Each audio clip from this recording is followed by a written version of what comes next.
وعنده مفاتح الغيب لا يعلمها إلا هو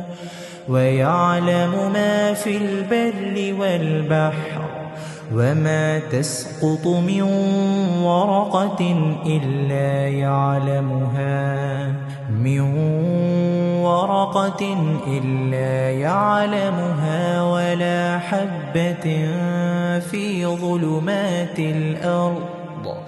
ولا حبة في ظلمات الأرض ولا رطب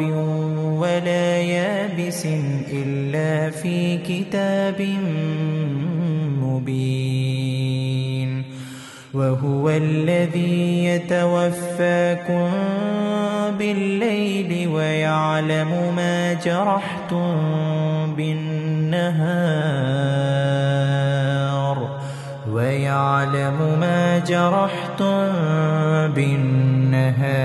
ثم يبعثكم فيه ليقضى أجل مسمى ثم إليه مرجعكم ثم ينبئكم بما كنتم تعملون